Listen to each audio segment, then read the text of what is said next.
The air in the dining room hangs thick and warm, smelling of roasted turkey and old wood polish. It presses down, heavy and familiar, the same pressure that's been in this room, around this table, for as long as I can remember. Laughter echoes, loud and forced in places, bright in others. Silverware clinks against china, a nervous, rhythmic sound. My brother Mark is talking, gesturing wildly with his fork, telling a story about a golf game with a big client.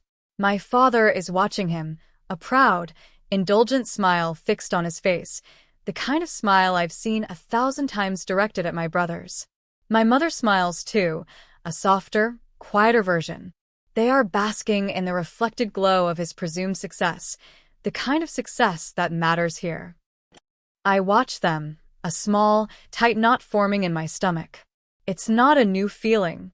It's worn smooth, like a river stone, from years of being carried inside me. The same conversations, the same spotlight on them, the same quiet corner where I sit, smiling, nodding, a polite observer in my own family story. The Christmas tree lights twinkle, red and gold, blurring a little through the sudden film over my eyes. The pressure builds, not just in my chest, but in the room itself, a silent countdown I alone seem to hear. It's coming. I know it's coming. The moment where the established order of this universe is reaffirmed, where the golden boys are celebrated, and I am simply present. A daughter. A sister. Not quite a son. If this story hits close to home, I'd love to hear your version in the comments. And if you haven't already, please subscribe, it helps me more than you know. Growing up, the world was divided into two categories, my brothers and me. It wasn't malicious, not intentionally, but it was as real as the air I breathed. They were the heirs, the ones carrying the family name into the future, the ones destined for, well, whatever success my father envisioned. I was the other one, the daughter. Sweet, they'd say. Smart for a girl. Good at art, maybe. While they were given erector sets and talked to about business and investments at the dinner table, I was given dolls and praised for setting it nicely. It wasn't that I wasn't loved, not exactly, but the love felt different. It had conditions I couldn't meet, parameters I didn't fit into. Their achievements were milestones. Mine were footnotes. I remember once, in high school, I won a statewide science fair. Not a school thing, a state thing. I built this intricate model demonstrating fluid dynamics. I was so proud. I brought home the ribbon, the small cash prize. My father glanced at it, nodded. That's nice, honey. Your brother Mark got accepted into the honors program today. End of conversation. End of celebration. It was like holding up a bright, shining gem and being met with a polite cough. It taught me early. Taught me that the metrics here were different. Taught me that my victories needed a different kind of validation, one I wasn't going to find at this table. This dynamic wasn't a sudden storm. It was the climate I lived in. A constant, subtle chill. When I chose my college major, something in tech, digital innovation, there were raised eyebrows.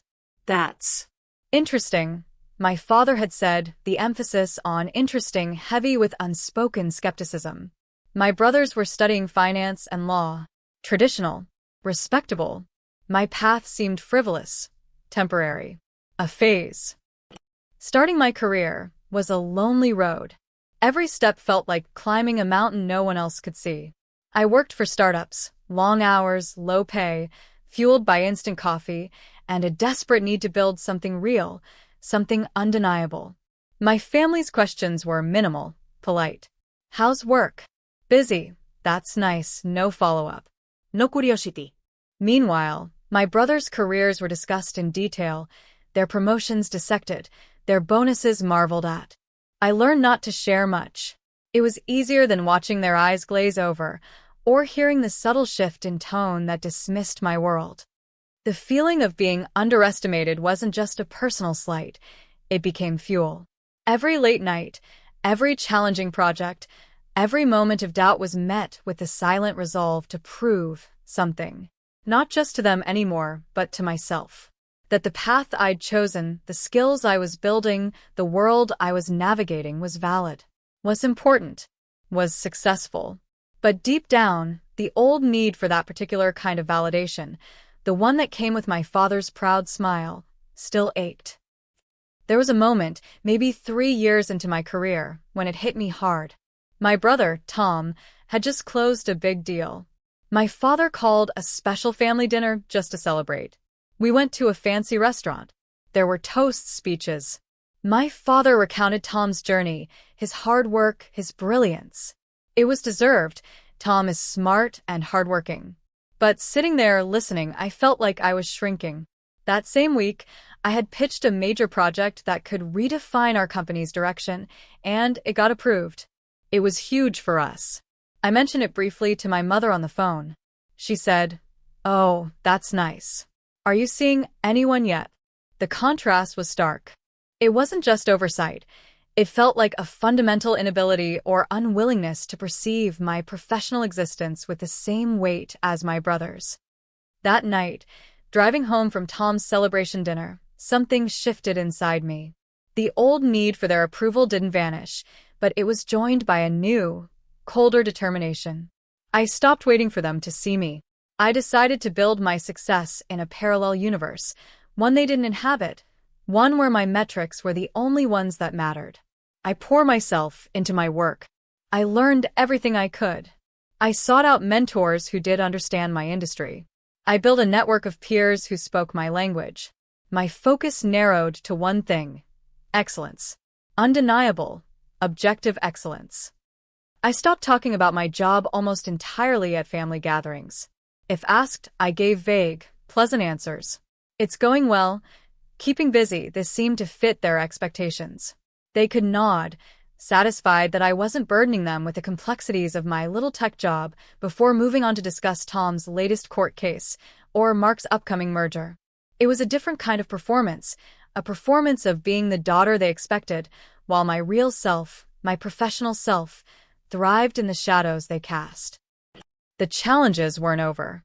The tech world is brutal. Startups fail. Projects get canceled. Competition is fierce. There were countless moments I wanted to call my dad, tell him about a win, seek his advice on a tough decision. But I held back. The silence on my end mirrored the silence I felt from them. It was a self-reinforcing cycle of emotional distance. My brothers' careers continued to ascend, or so the family narrative went. Their stories were epic sagas. Mine was a quiet, almost invisible, journey. This year had been particularly intense. My company had been working on a project that felt revolutionary. It consumed my life. Long days blurred into longer nights. There were setbacks, moments where we thought we'd fail. The pressure was immense. I remember one night, debugging code at 3 a.m., utterly exhausted, doubting everything. I saw a text from my mother. "Your brother Tom won Lawyer of the Year in his firm. So proud. We're having a small dinner to celebrate. Can you make it?" I RSVP'd yes, of course. I went, smiled, congratulated Tom sincerely. He deserved it. But the contrast, again, was a physical ache. Here I was, wrestling with a project that could impact thousands, maybe millions, a project at the cutting edge of our field, and my family was celebrating a firm award, significant, yes, but within a traditional, understandable framework. My world felt alien to them. Leading up to this Christmas dinner, the tension had been building in its usual, unspoken way. My brothers were home, full of stories of their triumphs.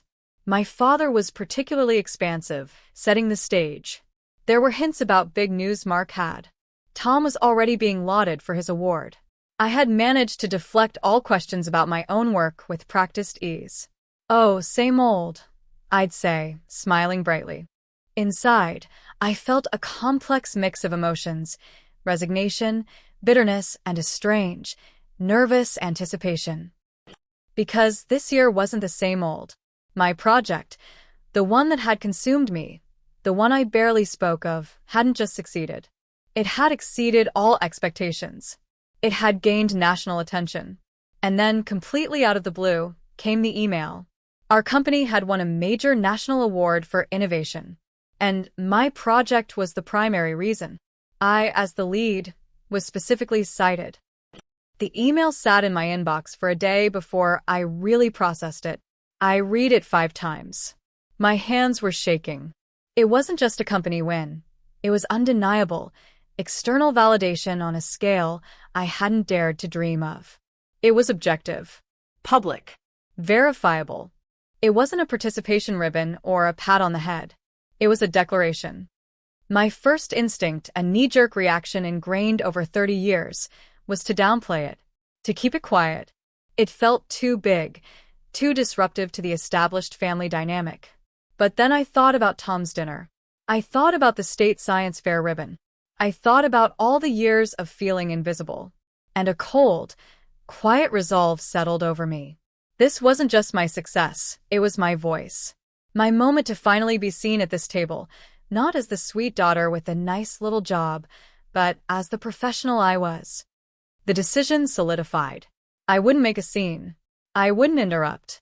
I would let the usual narrative unfold. I would listen to the familiar praises being sung.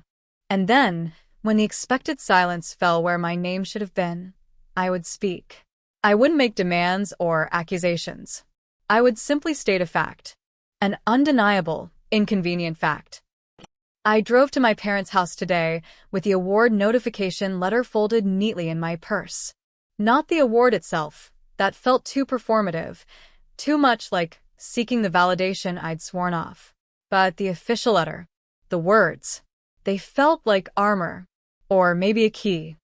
Now, sitting here, the smell of turkey heavy, the clinking silverware and nervous drum roll, I feel a strange calm. It's the quiet before a storm, the stillness in the eye of a hurricane. Mark finishes his story. Everyone laughs.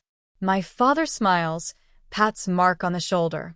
Then he clears his throat, taps his glass with a spoon. The room goes quiet. This is it.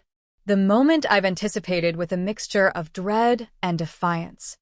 My father stands, raising his glass.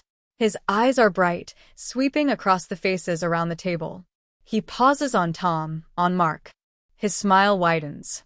He doesn't even look at me directly. Not really. Just a glancing pass, including me in the general sweep of his gaze. But not the focus. Never the focus.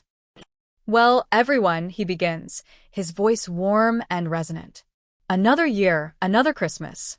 It's moments like these, gathered with family, that truly matter. He pauses, takes a sip of wine. And looking around this table, I'm reminded of how much I have to be thankful for. Especially, he pauses, his gaze locking onto my brothers, for my sons. He beams. Tom and Mark straighten up, preening slightly. My mother smiles, a soft, proud expression. My heart gives a familiar, painful clench. Here it is. The toast. The annual affirmation of the hierarchy. My sons, my father continues, his voice swelling with pride, who have worked so hard, who have achieved so much this year. Tom, winning Lawyer of the Year at his firm, a tremendous honor, son. So proud of your dedication, Tom nods, a modest smile. Everyone murmurs congratulations again. And Mark, my father turns to him, closing that enormous merger, navigating those complex deals, setting yourselves up for incredible futures, real successes, real contributions. He pauses, takes another sip. His eyes linger on them, full of admiration. He's forgotten I'm at the table, professionally speaking. I'm just here. Family. The one who isn't them. The knot in my stomach tightens, but beneath it, the cold resolve hardens. The letter in my purse feels heavier now. More real. My father lowers his glass slightly, about to sit down, his toast seemingly concluded. He's made his point. Celebrated his sons. The room is still basking in the glow of their reflected glory. There's that familiar, awkward pause. The moment after they've been lauded, and before the conversation moves on to less important things. Like me. Or my mother's garden. The silence stretches thick and heavy. Everyone is looking at my father, then at my brothers. No one is looking at me. This is my cue, I realize. This is the gap. The vacuum where my acknowledgement should have been but wasn't. Won't be. Not unless I create it. I take a deep breath. The smell of gravy is suddenly overwhelming. My own voice feels distant, unfamiliar, as I speak into the quiet. Actually, Dad, I say, my voice steady, perhaps a little too loud in the sudden stillness. Heads turn. My father looks mildly surprised, interrupted mid-descent into his chair. My brothers look Confused. like I've broken an unspoken rule. There was a bit of news on my end this year, too. All eyes are on me now. The air shifts. The polite smiles on some faces falter. My mother looks at me, a flicker of curiosity, perhaps concern in her eyes. My father sets his glass down. His proud smile hasn't completely vanished, but it's hesitant, less certain. I reach into my purse, slowly, deliberately. The folded letter crackles slightly as I pull it out. I don't unfold it. I just hold it. It feels like holding a weapon. Or a shield. My company. I continue, keeping my voice calm, factual, devoid of the emotion that's churning inside me. The one I've been working at. In tech. We. We won an award. Silence. Deeper this time. Heavy, expectant. Waiting for the punchline, maybe. A local business award? Employee of the month? Something small, easily filed away. It's a national award, I clarify, the words feeling solid and real as they leave my mouth. For innovation in our field. Still silence. My father is staring at me, his brow furrowed slightly. Mark and Tom exchange a quick glance. There's something in their eyes I haven't seen directed at me before. Not quite fear, but uncertainty, discomfort. And I add, my grip tightening on the letter, it was awarded specifically for a project I led. As lead developer. The silence that follows this is different. It's not expectant. It's stunned. It's the sound of a record scratching to a halt. The comfortable hum of their narrative has been abruptly cut off. My father's face. It's a mask of conflicting emotions. Prida? Confusion? Disbelief? It's hard to tell. He opens his mouth and closes it. My brothers are staring at me, their earlier smugness completely gone, replaced by something like shock. Mark's fork clatters against his plate. Tom looks almost annoyed, like I've stolen their thunder, which, of course, I have. Deliberately. My mother recovers first. Her face softens, breaks into a genuine, if surprised, smile.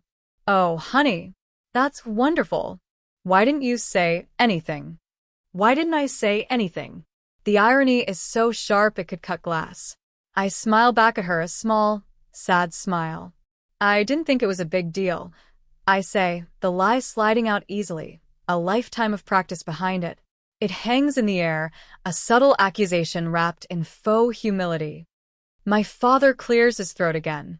A national award? He asks, his voice sounding a little hoarse. For innovation? He looks from me to the letter in my hand, as if trying to reconcile two impossible facts. Yes, Dad. I confirm. It's quite prestigious in the industry. The room feels like it's vibrating with unspoken energy. The narrative has been disrupted. The script has been torn up. This wasn't how it was supposed to go. The sons were supposed to be lauded, their successes clear, understandable, and paramount. The daughter was supposed to nod along. My brothers are still silent. Their shock is palpable. They work in worlds they understand, where success is measured in deals and cases. My world, the one I've been quietly building, is foreign territory to them. And now, that foreign territory has just announced a victory they can't ignore or dismiss. My father finally manages a more coherent response. Well, That's impressive. The word seems to cost him something. Impressive. Not nice, not interesting, impressive. It's a start. A small, hesitant step onto the ground I've built beneath my own 2 feet. The rest of the dinner is strange. The initial stunned silence gives way to fumbled attempts at conversation. My brothers offer stilted congratulations. Wow. That's great, Mark mutters, still looking slightly shell-shocked. Tom nods, forces a smile. Yeah, congrats. Big deal. My father keeps glancing at me, a thoughtful, almost troubled expression on his face. He asks a few questions about the project, questions that reveal his lack of understanding of what I actually do, but the questions themselves are a shift, a recognition. There's no going back. The quiet daughter, the one with the nice little job, has shown her hand. She hasn't just succeeded. She has succeeded on a scale that demands acknowledgement, even within the rigid framework of this family's expectations. The victory tastes complicated. It's sweet, undeniably sweet, to finally see the shock in their eyes, to feel the weight of my accomplishment land in the room like a physical object. But it's also tinged with sadness. Sadness that it took this. Sadness that a lifetime of quiet effort wasn't enough, that only allowed public validation could make them truly see. Driving home that night, the folded letter still in my purse, I feel utterly drained, but also lighter than I have in years. The knot in my stomach is gone, replaced by a hollow space and a fragile, new strength. I didn't get the easy, natural validation I craved as a child, the effortless pride my brothers received just for being who they were. But I got something else. I got validation, on my own terms, earned through my own efforts, in a world I built myself. And I got to witness, for the first time, the undeniable impact of that achievement on the very dynamic that had shaped my life. The silence at the table wasn't just about my award. It was the sound of their preconceived notions shattering. It was the sound of the script flipping. I hadn't set out for revenge, not really. I had just set out to succeed. But in that moment, the quiet, cold satisfaction of seeing them blindsided by my reality was a powerful balm to old wounds. It wasn't the healing I'd once wanted, the reconciliation that magically made everything okay. It was something else. Something harder, colder, and perhaps, ultimately, more real. It was liberation. The heavy air of the dining room, the pressure that had to find my place, felt a little lighter now as I drove away, leaving the stunned silence and shifting dynamics behind me, driving straight into the undeniable light of my own, hard-won success. The path ahead is still uncertain, still full of challenges, but for the first time, I feel like I'm walking it fully visible, fully real, no longer just a quiet observer in someone else's story. This one, finally, is undeniably mine. If this story hit close to home, I'd love to hear your version. Drop a comment with where you're listening from and what time it is. Thanks for being here. Subscribing helps bring more of these to life.